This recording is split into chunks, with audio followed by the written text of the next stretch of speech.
Class 10th, Subject History, Chapter 3, Nationalism in India. Dear students, today I will teach you about some important word details and facts from this lesson. So, open your book and listen to me carefully, please.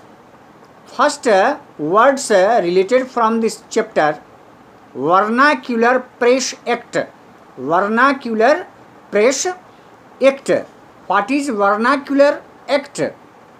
The act means कानून होता है। Vernacular कानून एक ऐसा बनाया गया था अंग्रेज़ों के समय में जिसके अंतर्गत अंग्रेज़ विशेष रूप से हमारे देश में, है ना, किसी मीडिया वालों को उतना ही अधिकार देते थे जिसके अंतर्गत उनकी बातों को वो छापकर और उसके प्रचार प्रसार को जो है सो रूप दे सके। इसके अतिरिक्त जो है सो अन्य भारतीय गतिविधियों की छपाई वगैरह जो है प्रेस में नहीं होती थी, खास करके समाचार पत्र में प्रिंट मीडिया उस समय ज़्यादा चलता था।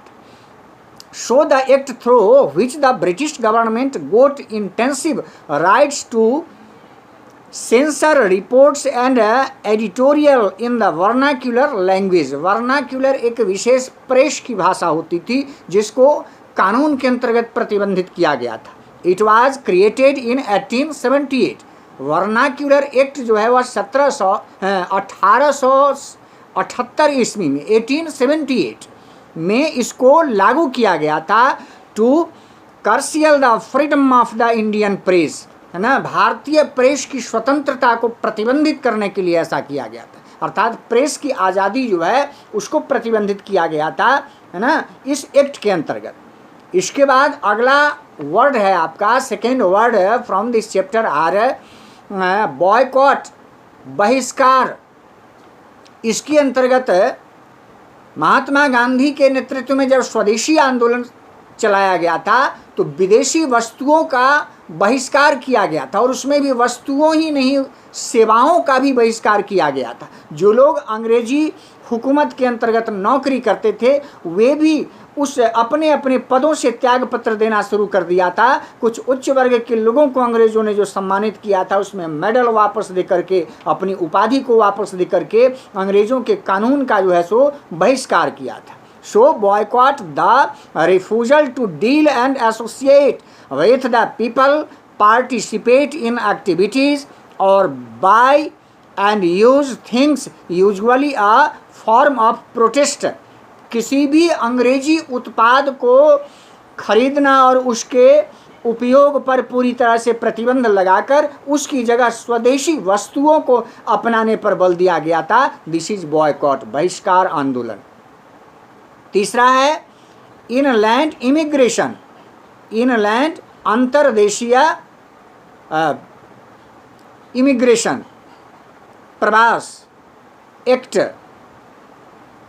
इनलैंड इमिग्रेशन एक्ट जो है अंतर्देशीय प्रवास कानून जो था, इसके अंतर्गत it was an act through which plantation workers were not permitted to leave the tea gardens without permissions. अंग्रेज़ों के अधीन जो बागानों में चाय के बागान, कॉफ़ी के बागान, रबर के बागान आदि में काम करने वाले जो मजदूर वगैरह थे या दूसरे देशों में भी जो जाते थे, है ना, इंडेंचर्ड लेबर, गिरमिटिया मजदूर या बंधुआ मजदूर, है ना, दास और गुलाम कह सकते हैं, उनको बिना अंग्रेजी हुकूमत के इजाज़त के बिना दूसरे देश या अपने घर जाने की अनुमति पूरी तरह से प्रतिबंधित थी, अर्थात अनुमति नहीं थी। अगर वे भागते थे या पकड़े जाते थे कहीं से भी तो उनको कड़ा से कड़ा दंड दिया जाता था।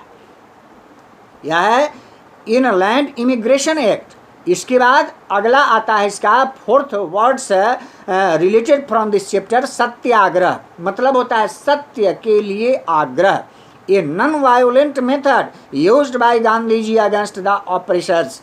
और दक्षिण अफ्रीका में जब गए थे, साउथ अफ्रीका में, तो वहाँ वे नेल्सन मंडेला के साथ मिलकर और रह करके वहाँ भी उन्होंने सत्याग्रह किया था। अर्थात ब्रिटिश हुकूमत और उपनिवेशवाद के विरुद्ध वे सामूहिक रूप से अश्वेत लोगों के साथ भूख हड़ताल पर बैठ जाते थे, सत्याग्रह पर बैठ जाते थे। नतीजा क्या होता था कि अंग्रेज़ों को और ब्रिटिश हुकूमत को उनकी बात माननी पड़ती थी। उस प्रयोग को भारत में भी गांधी जी ने अपनाना शुरू किया था, जिसको सत्याग्रह नाम दिया गया। ये नॉन वायोलेंट मेथड है ना, अहिंसा आंदोलन का एक तरीका यूज्ड बाय गांधी जी के द्वारा इसका उपयोग किया गया था अगेंस्ट द ऑपरेसर, है ना, ब्रिटिश उपनिवेशवाद के विरुद्ध ऐसा किया गया था। इसके बाद है खिलाफत मूवमेंट। खिलाफ या खिलाफत शब्द जो है सो उर्दू शब्द है, जिसका मतलब होता है विरोध करना। It was a movement by Indian Muslims allied with Indian nationalist. भारतीय मुस्लिम संप्रदाय के लोग और उसके साथ जो राष्ट्रवादी लोग थे, नेशनलिस्ट, वे सब एक साथ मिल करके इस खिलाफत आंदोलन को चलाए थे, जिसका नेतृत्व शौकत अली और मोहम्मद जिन्ना कर रहे थे, led by a famous Ali brothers, Mohammad Ali and Shaukat Ali, to protest against the injustice done to Turkey after world war first. प्रथम विश्व युद्ध के बाद तुर्की का जो खलीफा था वह अंग्रेज़ों के साथ मिलकर भारतीय मुसलमानों के ऊपर अत्याचार कर रहा था, जिसके कारण अली बंधुओं के नेतृत्व में उनका विरोध किया गया था। इसके बाद अगला है नॉन कोऑपरेशन मूवमेंट, असहयोग आंदोलन। This is the next words related from this chapter for you. Non cooperation movement, असहयोग आंदोलन। This movement was launched by Gandhi ji in 1920। 1920 ईस्वी में गांधी जी के द्वारा भारत में असहयोग आंदोलन लागू किया गया था, जिसके अंतर्गत इसका नाम ही है असहयोग, अर्थात अंग्रेजों के किसी भी कार्यों में किसी भी भारतीयों के द्वारा किसी भी प्रकार का सहयोग नहीं करना, असहयोग करना, उसका पूरी तरह से बहिष्कार करना, यही है नॉन कोऑपरेशन मूवमेंट।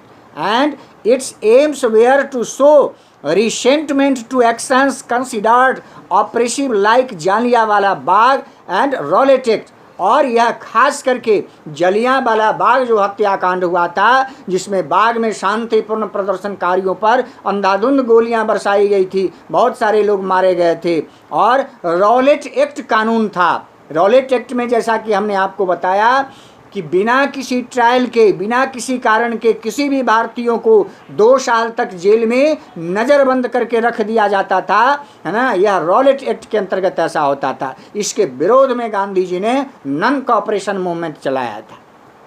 इसके बाद था Gandhi Irwin pact. Lord Irwin Gandhi ji के साथ एक पैक्ट मतलब समझौता किया था। It was an agreement signed in March 1931 under with the civil disobedience movement was called off. जब सविनय अवज्ञा आंदोलन समाप्त कर दिया गया, इसके बाद 1931 ईस्वी में गांधी जी लॉर्ड इरविन के साथ मिलकर कुछ समझौता पत्र पर, एग्रीमेंट पर दस्तखत किए थे। लेकिन उसके बाद भी अंग्रेज जो है वह भारतीयों के किसी भी डिमांड को मानने के लिए तैयार नहीं होते थे। वे सिर्फ गिने चुने वैसे ही डिमांड को पूरा करते थे या मानते थे जिससे अंग्रेजों का फायदा होता था।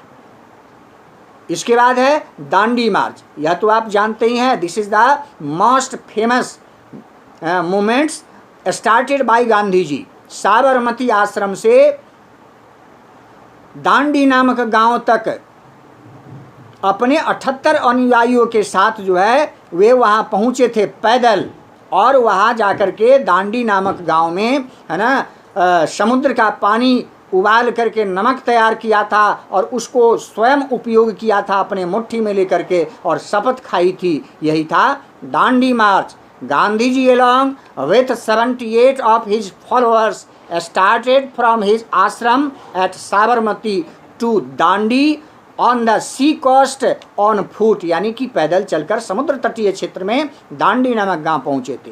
And broke the salt law by making salt, और नमक कानून को तोड़ा था। मैंने आपको बताया था कि नमक जैसी छोटी सी तुच्छ वस्तुओं पर में भी, जिससे गरीब गुरबा का गुजारा चलता था, नमक रोटी खा करके, उस पर भी अंग्रेज़ों ने अधिक से अधिक टैक्स लगा दिया था, जिसको गांधी जी ने दांडी मार्च के अंतर्गत जो है इस कानून को तोड़ा था। इसके बाद है Poona pact. It was a pact which was signed between Gandhi and doctor B.R. Ambedkar. The pact gave the depressed classes. Gandhi ji और डॉक्टर B.R. अम्बेडकर, भीमराव अम्बेडकर के बीच जो है दलित समुदाय और उच्च वर्ग के लोगों के बीच जो भेदभाव और सोशल डिस्क्रिमिनेशंस, सामाजिक मतभेद को लेकर के जो है झगड़े हो रहे थे, इसके बीच दलितों के लिए अलग समाज का डिमांड किया जा रहा था B.R. अम्बेडकर के द्वारा। इसलिए गांधी जी उनको समझा बुझा करके एक समझौता किया था। इसको हम कहते हैं Poona pact. Depressed classes reserved seats in provinces and central legislative councils. और B.R. अम्बेडकर का डिमांड था कि उनके लिए, दलितों के लिए आरक्षित सीट का जो है वह व्यवस्था किया जाए और सेंट्रल लेजिस्लेटिव में, काउंसिल परिषद जो होता है उसमें, सेंट्रल लेजिस्लेटिव काउंसिल में उनकी सदस्यता जो है वह निश्चित की जाए, यह B.R. अम्बेडकर का डिमांड था। तो इस पर में एक समझौता किया गया था, that is called Poona pact. Then nationalism, राष्ट्रवाद, इसका डिफिनीशन आप समझ लीजिए, है ना। आपसे पूछेगा what do you mean by nationalism या व्हाट इज नेशनलिज्म। आप लिखिएगा nationalism means it involves a strong identification of a group of individuals with a political entity defined in national terms, a nation, a sense of national consciousness, accepting one nation above all others and placing emphasis on its development and prosperity. Nationalism मतलब राष्ट्रवाद, राष्ट्र प्रेम की भावना, राष्ट्रभक्ति की भावना, जिसमें सामूहिक रूप से और व्यक्तिगत रूप से भी लोगों के अंतर्गत यह भावनाएं आती है, जिसके अंतर्गत देश के सामूहिक विकास की बात की जाती है और लोकतंत्र की विचारधाराओं का इसमें समावेश होता है। इसको हम राष्ट्रवाद कहते हैं, है ना। Only dependent on democracy not autocracy, राजतंत्र नहीं, यही है नेशनलिज्म। देन कोलोनाइजेशन मतलब उपनिवेशवाद, यह भी, what do you mean by colonization, उपनिवेशवाद क्या है। तो द एक्शन और process of setting among the establishing control over the indigenous people of an area, किसी एक क्षेत्र में किसी वर्चस्ववादी व्यक्ति या तानाशाह के द्वारा या राजतंत्र या राजसी शासकों के द्वारा जो शासन व्यवस्था चलाई जाती है उसको हम उपनिवेशवाद कहते हैं। तो यह टोटल डिटेल्स जो है इस पाठ में इतना ही, वर्ड डिटेल्स। इससे भी रिलेटेड 1 नंबर का प्रश्न जो है वह बोर्ड में पूछता है, इसलिए ध्यानपूर्वक इसको आप देखेंगे, कॉपी में नोट करेंगे। Thank you.